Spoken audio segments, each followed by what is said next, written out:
On Two Wheels this week, Wayne shows us a range of motorcycle jackets, and in particular one very special jacket. It's inflatable. And for those of you wondering how Neil, our learner motorcyclist, went on with his test, we'll join him on the big day. But first, here's Jeff with what could be the perfect car for every biker.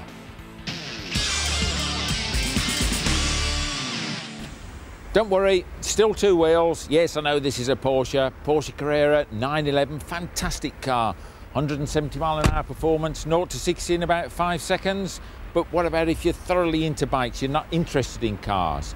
But let me ask you this, what about if you're sort of interested in cars and you fancied one with a bike engine like this? And it's called a Megabusa.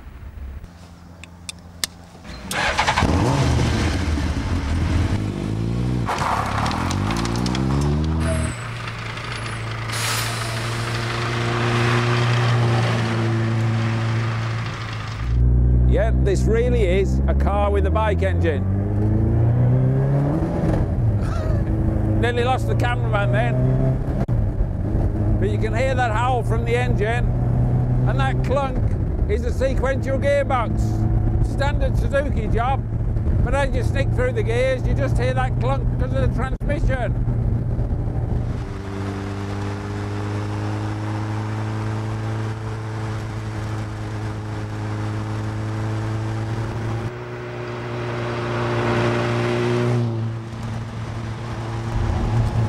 But this isn't very civilised. It's not supposed to be. This is a fun car, which is why I'm shouting.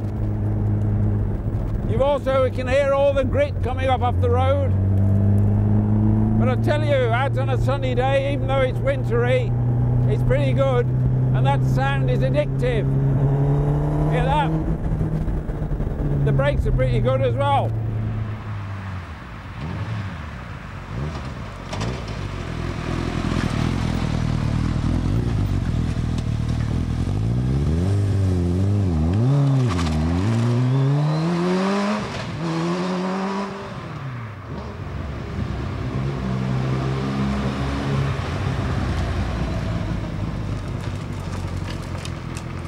Now I know what you're thinking he's having us on. There isn't really a bike engine under there, but there is. Look, it even says Megabooster on the bonnet. But I've unlocked this, and I've put this against the wall in this beautiful winter sunshine. There we go. And there it is, the Hayabusa lump. And just look at that exhaust system as well, fantastic. Unmistakable Hayabusa lump. Well, I say unmistakable, normally you wouldn't even see it, would you? It's all under the fairing. But in that big silencer, they've even put a catalytic converter to make it all very civilised and environmentally friendly. Over the back here, what you can see is the gearbox and clutch. And in fact, it's identical to the bike, and there is an output shaft there to the prop shaft. And if I waddle the old gear lever, there's the gear lever linkage. And you've got a reverse on this, which of course you haven't got on the ordinary road bike, because you wouldn't need it, would you? What else is there to tell you? Space frame chassis, because sports cars are like that.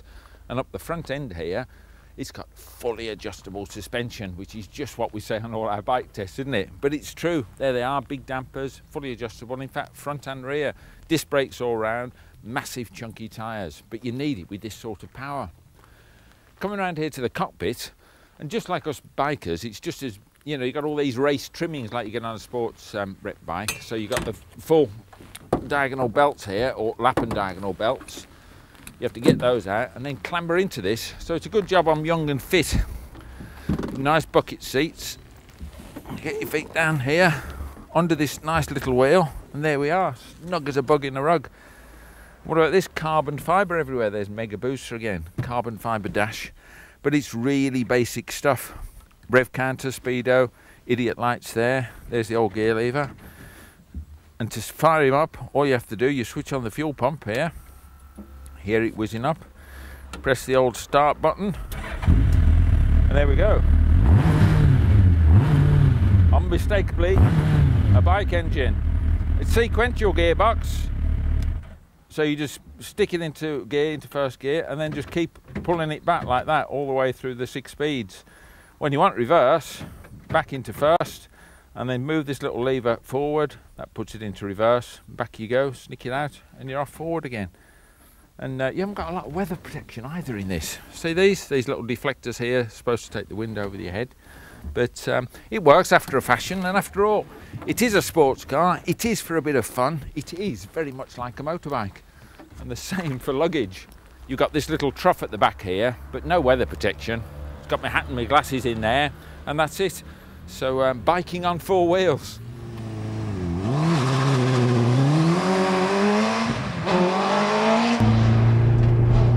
Now normally you associate 4 wheels with comfort.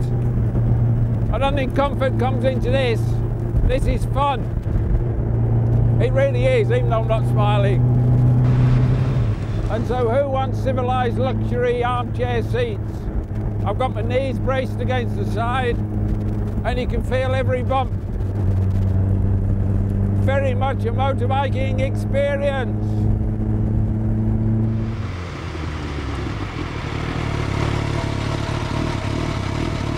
So just who is it who makes these contraptions? Contraptions that might be a little bit unfair, but the man here with me, this is Chris Smith, he's the MD of Westfield. And what I'd like to know, Chris, I mean, you've been making motors for a long time now, 20 years or thereabouts? 20 years, yeah. But big engines, V8s and all the rest of it? All sorts, from 1800 ZTECs through to 4.5 litre V8s. So what started this bike engine thing then? It was an idea that just would make the car much lighter and more acceptable to the raw seat-of-the-pants driver. Yeah, well, that's dead right. I can vouch for that. So, and why particularly the Hayabusa? Is that just because it's the sort of the most powerful engine you can currently get hold of? When we looked into the bike engines, the one that came out best was the Suzuki Hayabusa. And one of the things that's going to intrigue a lot of people, they might think it's a bit low on torque, but I mean, I've now driven it, and it's not. It does work, doesn't it? And it's amazing just how good it is. It's something that there was a consideration right at the beginning, but in real terms, it's just a massively strong engine and really, really hard to fault, really. Yeah. And the sort of person who buys these, because they're not cheap, are they? You might say value per pound, it's certainly cheap, or rather performance per pound. But who's your typical customer? Because this track day thing is quite big, isn't it? The track day scene has grown considerably, and we think it's very much on the increase. And it's that sort of guy who's bought a Porsche or a Ferrari for a track day, found it expensive to maintain, and he'll buy one of these just as a toy. Yeah. Or a third or a fourth car. Yeah, but you can use it on the road though. Oh yeah, they're road legal. Yeah. Yeah, but predominantly the customers are track day customers. Right. And interestingly, Chris, the Hayabusa engine, that's not the only one you use, is it? No, we use Honda Fireblade and Honda Blackbird as well. Yeah. Both good, strong engines. Right. Well, I want to go out and have another play, and that's okay with you, isn't it? Absolutely no problem. Okay, thanks a lot, Chris. Okay.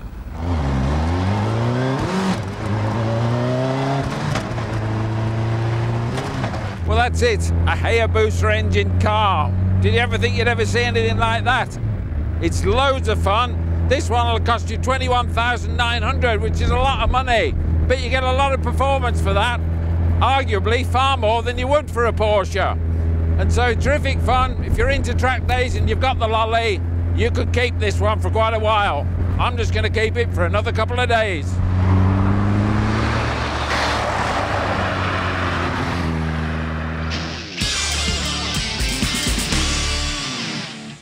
Bike gear, where do you start? It's a minefield, isn't it? You don't even know, first of all, whether you want leather or textile. Then you've got whether you want a one-piece suit or a jacket and jeans. Absolutely loads of different ones. I'm going to help you a little bit. I'm going to spend some of your hard-earned. We'll start with, for example, £100. What do you get for 100 quid in the way of a textile jacket? Well, this, for example, good material, nice bit of colour, got a waterproof liner, a drop liner inside it to keep you warm and dry. It's even got a detachable inner liner on the inside and a bit of body protection, but it only comes in the way of soft foam. So, we don't want that, that's only 100 quid, we want to spend more. We'll go for this. This is 200 quid's worth. What do you get for 200 quid? Well, you get things like air vents that come in there for in the summer days, having taken your inner liner out. You get a bit more style, lots of adjusters, and you even get proper sea-approved armour. But we don't want to spend 200 quid, nah, we want to spend more, 300 quid. So what do you get for your £300? Well, for example, the inner liner that's on the inside has got sort of foil on it, so that keeps you even warmer in the winter. When you take the inner liner out, nice and cool, lots of little zips, pockets here, adjusters here, everything, and even fancy carbon lay for external protection, and on the inside you've got your, again, proper CE approved armour, the real McCoy. But that's not enough. Oh no, we want to spend even more. How about this baby? This is £400 worth. What do you get for your money? Well, just like you do with all the others, all the fancy adjusters here, there and everywhere, fancy hard wearing material on the outside, all top brand products, no doubt about it. You even get more labels and things, even get booklets. On a winter's day when you don't want to ride your bike, you can read the booklets. And on the inside of this one, in the back piece here, fitted here, is a full back protector. Proper hard wearing back protector. That'd cost you 100 quid anyway. So stick that together, there's a £400 product. No, we don't want to leave you with that, do we? We're going for this, £500 worth. So what do you get for your hard-earned £500? Right, top quality materials, obviously, loads and loads of features. This particular product is made by this company, X. We know it as X, they know it as X, but a lot of people call it IXS. Call it what you want, it matters not. They're manufactured in Switzerland, and it is a serious bit of fussy kit. Look at this, for example. There's your allofoil line, that is removable. Then on the inside, there's even another liner, look at that. That's the waterproof membrane. Don't know if you can see, it's virtually translucent, that. It's very, very thin, wafer thin. It's fitted in a lot of the other products, and that's your waterproof membrane. But on this one, you can zip it out. And so in the summer, when it's very, very hot and you don't need that waterproof liner, you take it out and the jacket will breathe better, so you'll be cooler. Then of course if you get caught in the rain, you just slide it back in again and you've got a waterproof jacket. So it's for all extremes. And talking of extremes, obviously it's got the full body armour in with lots of adjustments on the arms and sleeves so that it's nice and tight and snug, because that's a very, very important point. Protection. A good fitting jacket with armour in is protective. But this goes one step further. Now I don't know if you've noticed, but it's got a fancy canister hidden under here. It's got a lanyard on here. It's not a key ring, this. This is a device that inflates the jacket. Now way back at the NEC bike show, I happened to show you this jacket being inflated on a friend of mine called Chris, and it blew up to a great big balloon and it protected him should he have fell off his bike. That's what it's all about. It's an inflatable protective jacket. So we need to demonstrate it again. So first of all, we need to find a crash test dummy. Well, we're not going to do a crash test, we're just going to do a simulated test, but I do know who the dummy is. Now, my dummy is in the changing room somewhere. I'm going to try and find him, and I'll see you in part 2. Oh, sorry, madam. What a funny place to keep a head jog. How does he get away with it? And also, after the break, we'll catch up with Neil Edmonds to see how he went on with his bike test.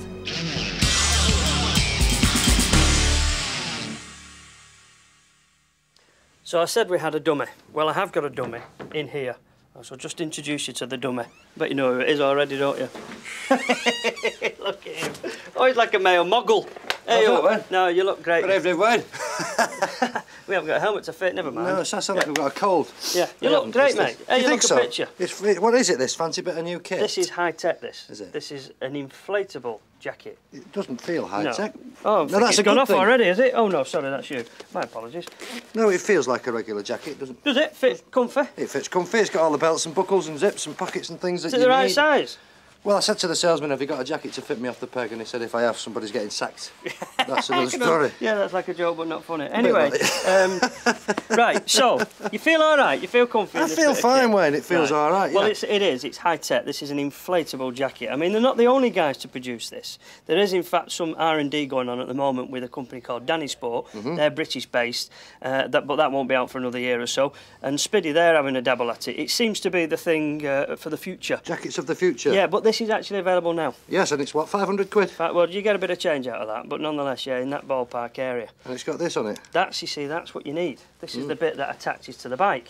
So that goes around my handlebars or somewhere? Yeah, somewhere on the bike, nice and firm. Yeah. And then, as you go flying through the air, and it inflates, and it goes and you off. land on all the various different bits that are obviously protecting you. Okay, then obvious question. If I forget when I jump off my bike at the petrol station or at the corner shop and That's because you're just getting on in years now and you get a bit forgetful. Yeah, I get a bit senile, a bit Okay, well, it mad. won't matter because... Am I not going to set it off by accident? No, because you need 30 kilograms of sort of load to actually activate this. Do you really? So Yeah. you won't be able to work this then, will you? I will if I put my foot right up against you like that and give it a good tug. No, I won't, because I'm such a slight of a chap. Right. This is very true. But So don't you worry about that. We are going to demonstrate It's going to blow up, is it? It will blow up. Do I need I to put wish this I down? could blow you up. I've wanted this for all my life. Shall I put this down? Pull this down, Right. yes. I'm ready for action. Yeah, be ready. Go on then. Are you ready? Go on 3, then. 2, 1. Whoa, wait. Before I go any further, I said, didn't I, that it needs a fair bit of load, a bit of weight behind it. And obviously I'm not the right person for this. So I've got just the man Gary. Now, come on, Gary, you do your business here now. Stick your... you need to sort of put a fair bit of weight behind this to make it activate. Look at this. How does this feel, Paul? Doesn't mean heck. What do you reckon? Wow. Turn around, let's have a look. Yeah, look at that. Oh, and it's all down here. What a lovely firm buttock you've got there, love. Hey, that is ace, that. And a brace round the collar. It's really gripping me tight. Yeah. It's like somebody's got you in a full Nelson or something like that. Yeah. Big wrestling job on. But I mean, do you feel like it's going to serve the purpose? Well, it's certainly going to improve your chances, isn't it? I mean, because your neck's supported. My head can't go back. No. My head can't And go you're back. supported in here and everywhere. I mean, I can hear it hissing now. You know what's happening now? It's going down, is It's it? deflating, yeah, because otherwise, if it didn't, you'd go bouncing down the road like a bomb. Right. You know, sort of, the bouncing bomb. But as obviously there's pressure and load on it, it'll release the air. It's terrific. What a strange sensation. Is it really? Fantastic. Yeah. I wouldn't like to experience it too often, like, you know. No, I can understand that. It would certainly improve your chances. But I've got to ask the question, if it's going down now, Yeah. 500 quid, Yeah. is that it? Is it being used, throw it away, or what? Oh, no.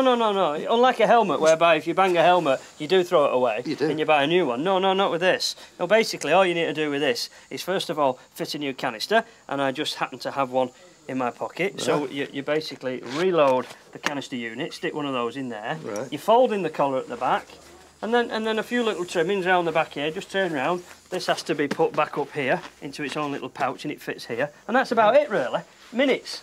To make it back as it was, and then you can go and test it again. Start again, eh? Is it? We could test it again. It's fantastic. Here we go. Hey.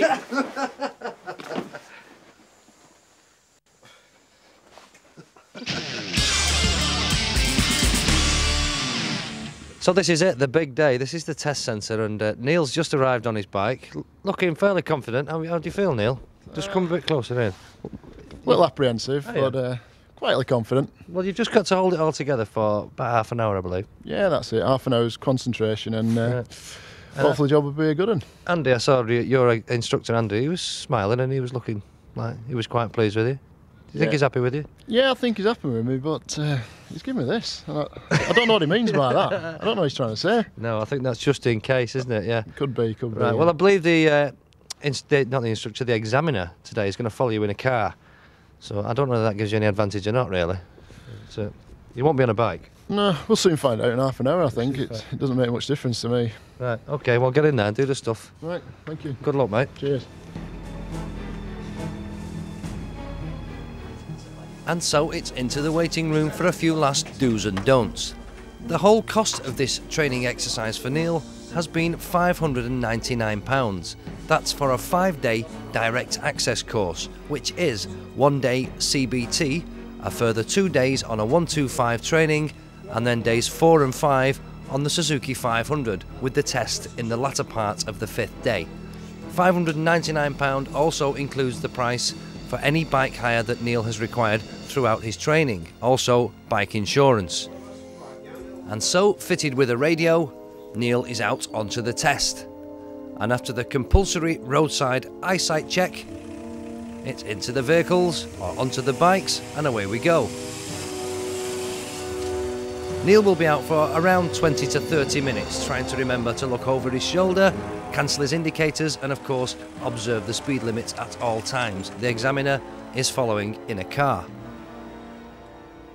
And around 20 minutes or so later, it's back to the centre for the verdict.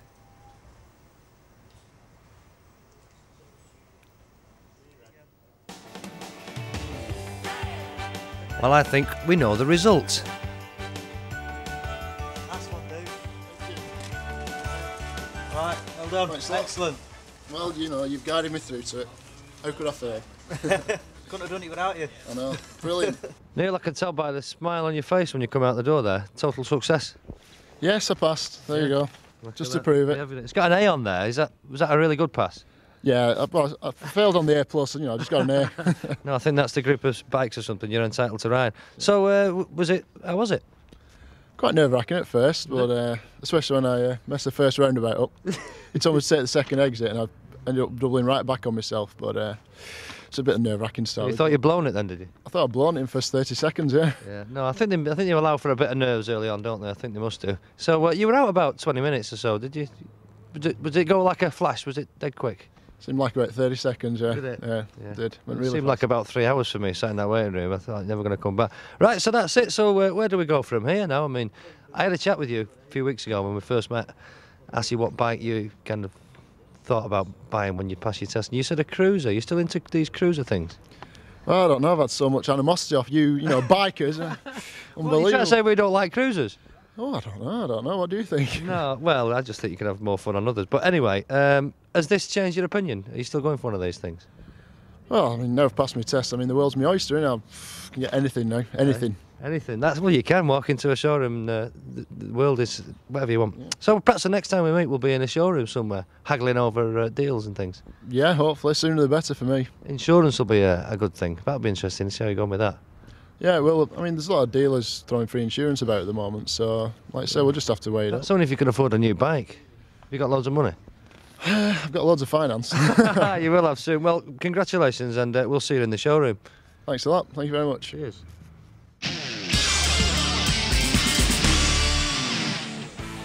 And coming up on Two Wheels next week, we send Jeff off to Cadwell Park to spend a day learning how to become a race marshal. And I take a ride on Honda's brand new 2001 model CBR 600.